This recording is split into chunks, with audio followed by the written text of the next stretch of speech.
we are going to talk with Justin Brierley. Justin Brierley is Theology and Apologetics editor for Premier, and he hosts radio shows and podcasts, including Unbelievable and the Ask NT Wright Anything podcast. He is the author of Unbelievable, Why After 10 Years of Talking with Atheists, I'm Still a Christian. Hello, good morning, welcome. Good afternoon and welcome, Justin. Yes, it is afternoon now, isn't it, Matt? Yeah, great to be with you. Thank you very much for the invitation to be part of the Stronger conference. No, it's fabulous to see you, and thanks for giving up your time. Well, look, we're just wanting to find out over the next 20 minutes or so, Justin, about your experience with social and digital media to engage with apologetics and faith questions. And I thought we could hear maybe a bit about what you've been learning, but also see what it might be able to tell us about culture at this time and how we might be able to engage with it. So I just thought, Justin, you've got, I was just having a little look, you've got about 250,000 followers on TikTok, 11,000 on Instagram. I'd love to get into that a bit more, into some more detail and find out why people are engaging with your content so much. But, how did you even come to post, stuff up on these platforms in the first place? And, what was happening, prior to engaging with these platforms? Well, I mean, in a way, the story behind the TikTok and Instagram, in a way, is interesting because those are more kind of personal platforms that I use to sort of put out short thoughts, videos and things. What I've been working on for years and years before I ever, got onto TikTok or Instagram has obviously been the Unbelievable show from Premier.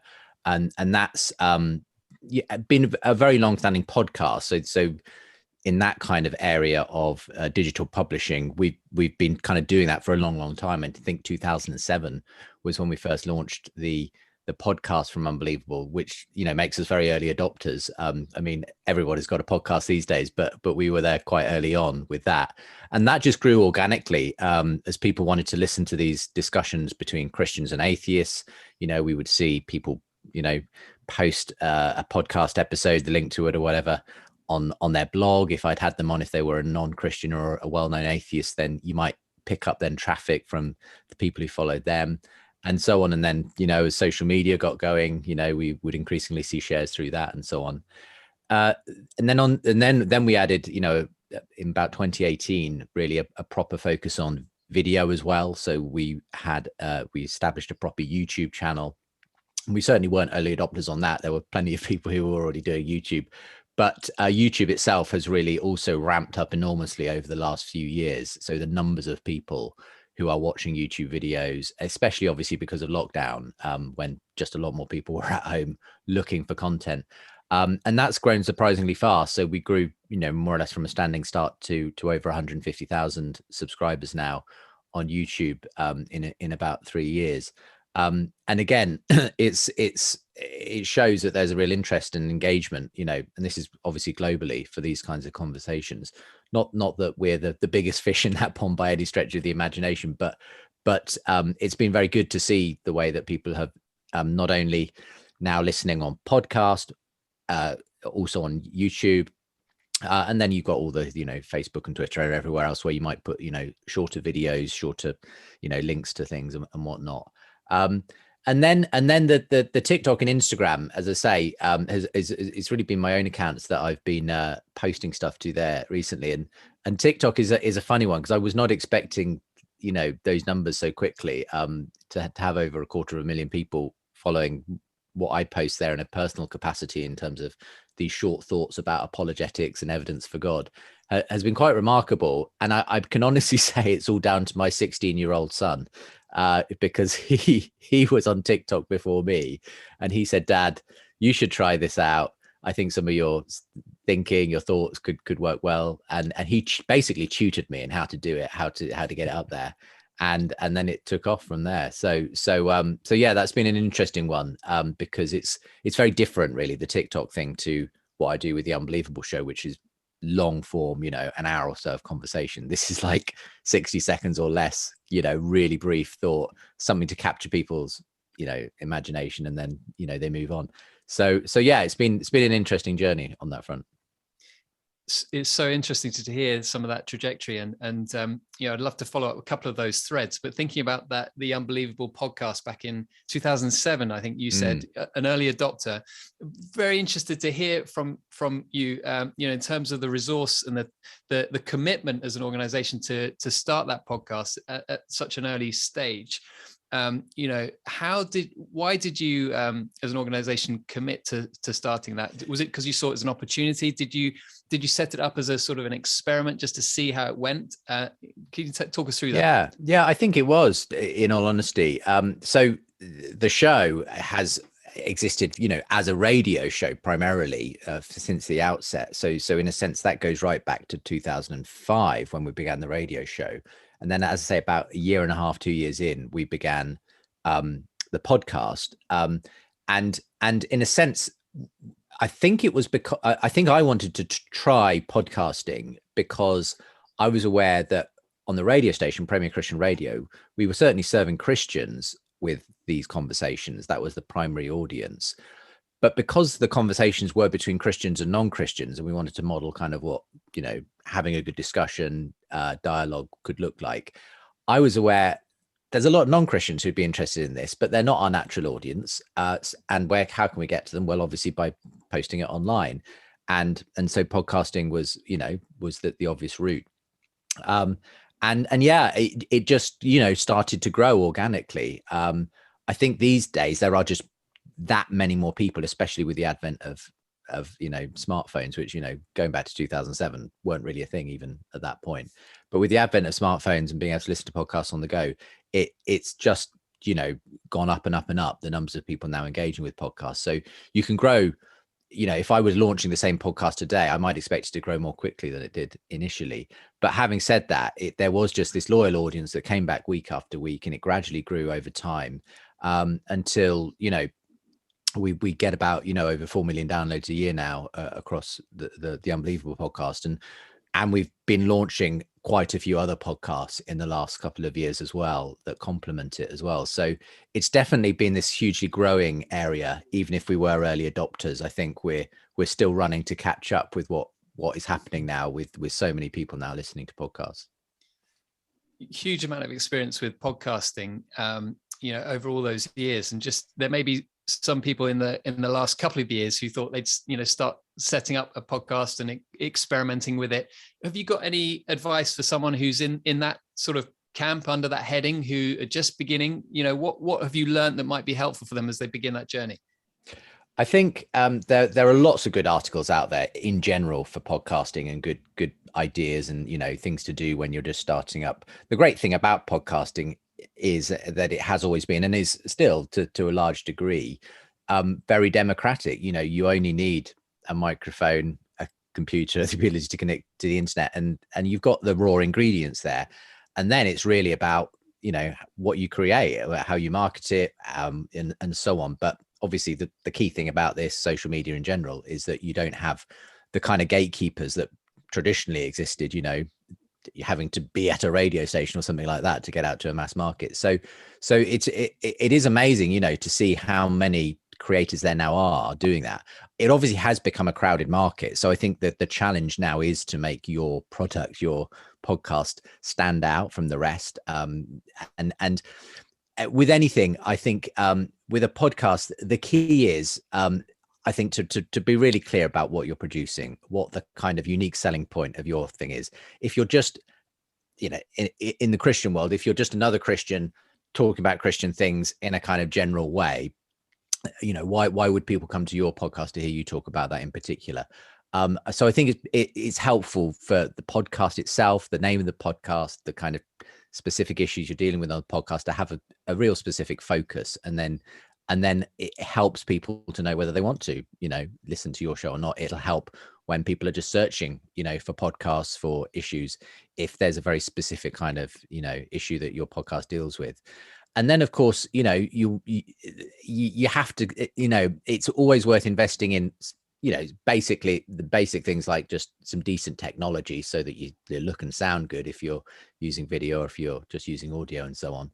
And then I would also say that some of the basics of what I learned when I was doing radio absolutely apply to podcast. and it's really useful sometimes to get some basics down about good presentation techniques. If you're an interviewer, how to make the most of the time you've got with someone.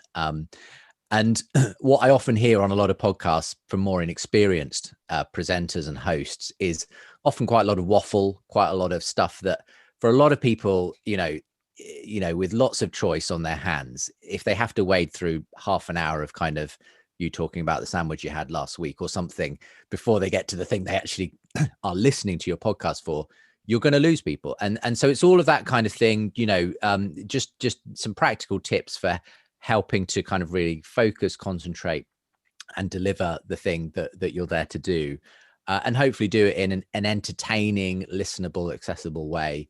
And that is always, the best way in which to gain audience, and then to hopefully have them come back and to continue, and for them to go and recommend it to their friends and so on, and see your audience grow in that way. We've got limited time, each of us, and there's, almost unlimited platforms and ways to engage with people. And just your story, as you've described it over those years, sounds quite organic, both, with your work with Premiere, but also your personal, experimenting. It sounds like you've experimented and tested things out to see how it went. I'm just thinking about people that might be listening to this, thinking about, I've got limited time, loads of platforms I could be on. Any suggestions or practical advice for those people?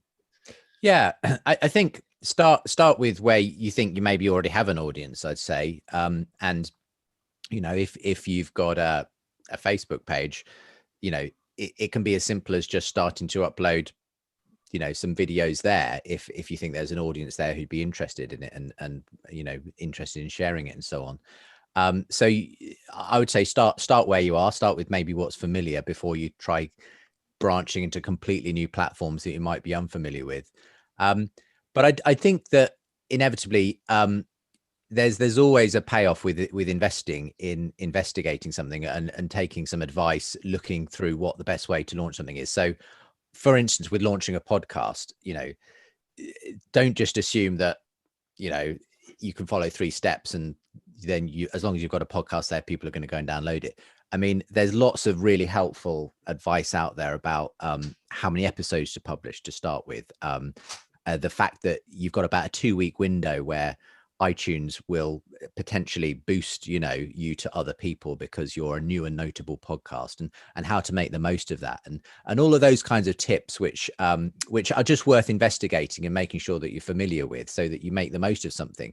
I think in reality, both with podcasting and with other forms of, online stuff, it's very easy in a way for you to get that podcast fade, where it starts with, great intentions and enthusiasm, but after about 10 episodes in, and you're maybe not seeing massive amount of feedback or results, it sort of just dwindles.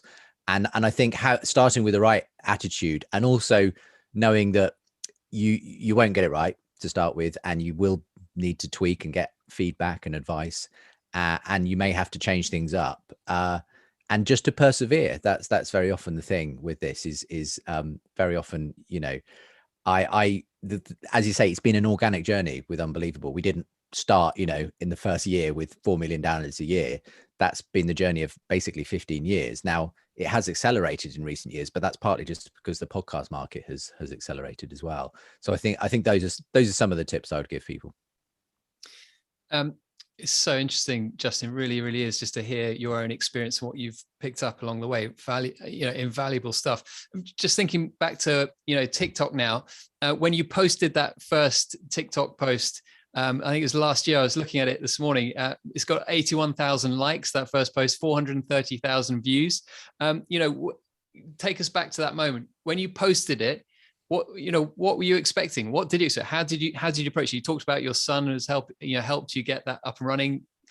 Talk us through the practicalities. Yeah. So I was fortunate to be in the position where Noah, who's actually now 16 at the time, was already kind of using TikTok. Obviously I'd been there to kind of make sure everything was good and what he was posting and so on. And he has since gone on to far outstrip me. He's now got a ridiculous number of followers, 1.7 million followers for his account, which is basically kind of life hacks and money making tips for teenagers. But I think what he identified and helped me to see was that if you've got a kind of an interesting sort of niche, there will be, you know, an audience for that on TikTok. And because certainly then, and I think still, TikTok is a very new platform, there's actually a lot of opportunity for quite early growth on the platform. So it hadn't at that point been completely swamped by advertisers and bureaucrats. And it's still kind of the kind of place where if you've got a good idea and something eye-catching and you can see growth quite quickly, actually.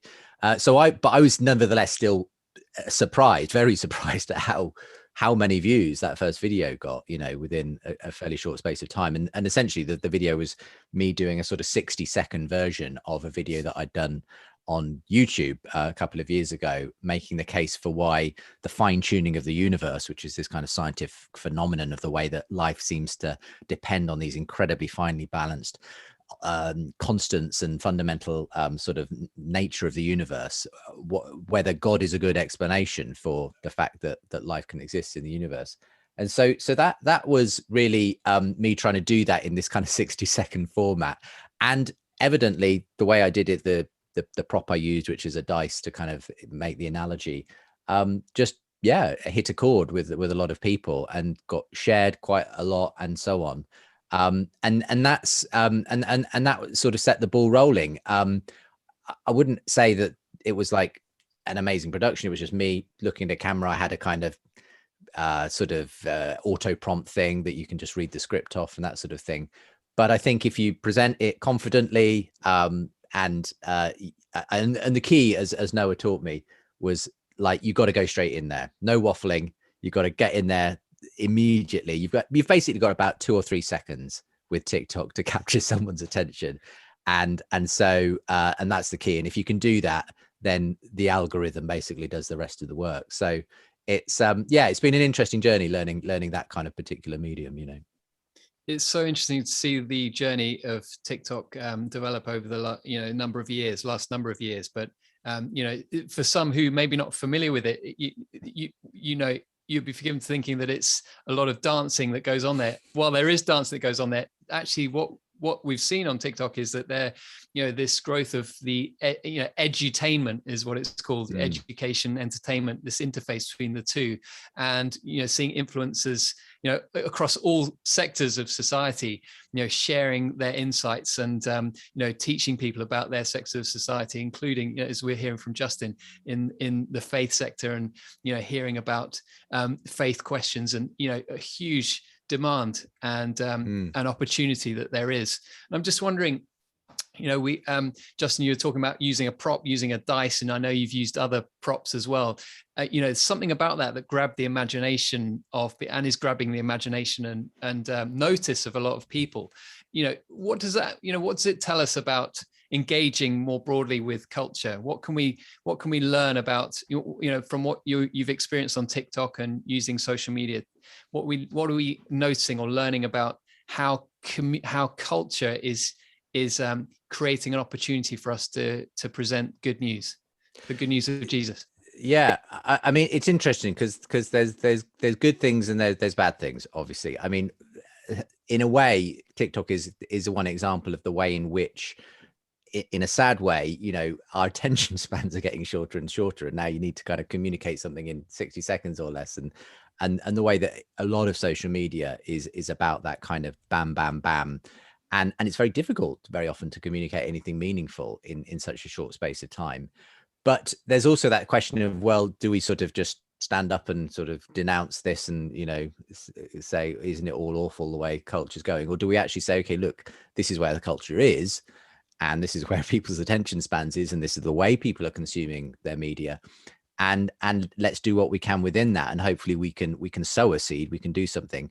And that's where I've, why I think there is a value to engaging with those platforms. And I think things like TikTok are vastly underserved at the moment by the church, because it's seen as, as you say, people doing funny dances. But actually, there's an awful lot of people, and it's an incredibly young sort of platform. So I think I read the other day that it's now got over 1 billion active users a month. and something like 60% of them are in the kind of under 24 category. And so if you want to reach young people, you should be on TikTok. There's no question about it. And we might, it might be a sad fact that in a way attention spans are such that TikTok exists, but at the same time, it's an enormous opportunity if you get it right. And I've had more conversations off the back of TikTok and Instagram kind of by relation, because my Instagram account kind of grew as a result of the TikTok. Really, I've had more conversations with young people than I've ever had before through the other media that I've had, because there's a real thirst out there. There's less, in my opinion, less kind of outright skepticism than you might find if you were, I don't know, putting these ideas out on Twitter. If ever I put the same video on Twitter that I do on TikTok, I just get barrages of atheists, saying how terrible my ideas are. But it's interesting on TikTok, there's almost like this openness, and I think it is partly the youth thing there. There's a lot of young people who will, are still working these things out and are willing to talk about it and explore. So and I don't have time to chase down all the possible conversations in the comments and things like that, but for anyone who did, there's lots of, I think, fruitful engagement and interaction to be had there. So I think it represents a real opportunity. And the fact is, this is the place, as we know, I'm not the first person to say this, that this is where young people are spending so much of their lives now, that why wouldn't you go to the place where they are and engage with them there? So I just think it's a huge missional opportunity. And at present, as I say, massively underserved, I think, by the church. There are some good Christian communicators out there, but most churches and mission organizations are still tending to kind of put their resources into far more traditional sort of forms of communication and outreach. And likewise, podcasting has seen a massive boom in recent years, but equally, I think the same kind of creativity and prayer and resource that we would put into, I don't know, a typical missions week, at a church or a university, we should be thinking about in those other sorts of spaces and platforms as well. Because as I say, it's not that hard if you get it right to actually reach wide numbers of people who are, engaging, searching, questioning, and so on. It's so interesting. You mentioned the attention spans and the fact that there is a TikTok where we have 15 to 30 seconds to post content and people are consuming it and loving it. But at the same time, the sort of the polar opposite where we have long form content. And you mentioned Premiere, podcast unbelievable with 4 million or so downloads a year. And I mean, just the sort of at the same time we're seeing both of those media creating an opportunity for good news. The good news is to land and to be communicated. And you spend a lot of time on this. You've obviously carved out time to invest in this stuff. And just wonder, what is the vision behind what you do? Why do you do this? And the reason I'm asking is because obviously we're not all you're a gifted apologist. You have opportunities to share. Some people may not feel called to be an apologist, but they may have their own context and their own network that they can communicate to, but they may just not know how or why to get started. What's the thing that drives you, and how can we find our own God-given shape in this place? I think it is about just asking God what it is that you've been gifted to do. Now, obviously, that very rarely arrives in the form of a handwritten postcard or being downloaded. But I think over the course of time, you get a sense of what your giftings are and how they could be used for the kingdom. I think the point you make is exactly right. I shouldn't, by the fact that I'm saying that TikTok exists in this kind of much more short form, there's also a lot of demand for that longer form out there. And that's interesting, because I think it shows that the desire, the hunger for kind of serious, substantive conversations hasn't gone away. That there are a lot of people actually who that is what turns them on. That is the thing that they really enjoy watching. And I get lots of people who email me after shows and say that should have been an hour longer than it was, and it was already an hour and a half of conversation. So it is about personalities and serving the different types of people who are engaging different ways, if they're visual or audio or reading stuff or whatever it is. And for me, it's about being willing to basically learn to adapt to what is always a fast changing media environment. In a way, I am in a job where that's part of our raison d'etre, to try and be a significant contemporary cutting edge media organization where we are bringing Christianity to people across all of these things. So Premier has for a long time now, having started as a radio station and still having that as a core part of what we do, now is very focused also on all aspects of digital communication as well. But in terms of how you go about getting into that and sort of finding your feet and what God's call on your life may be for that, I think it goes back to prayer, to helping others to draw out the gifts that you have, being around wise mentors, spending time with people who are doing this and working out if this is the gift you have as well, being honest if it's not as well, if you're not meant to be a podcaster, and your gifts are going to be better used elsewhere, then to understand that, but kind of just to be willing to try it. And as we always say, often you have to have 10 failures before the thing that does comes right, and that's certainly true of myself. There's been lots of things we've tried which haven't gone anywhere, but then we found the thing that does work, and we've done that instead. So I think it's about having being willing to try, to fail, and just to ask God to be there in the process as you go through that.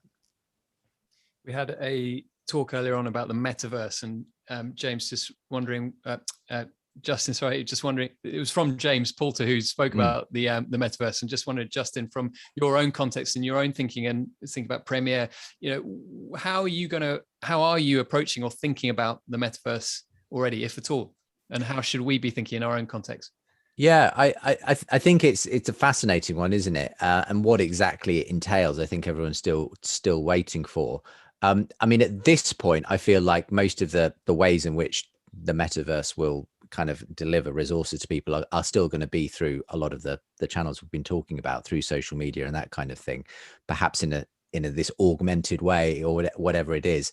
I think again, it's about being wise, and by the fact that we would want to be where people are does not mean that we therefore automatically approve or endorse every aspect of the way that social media is running.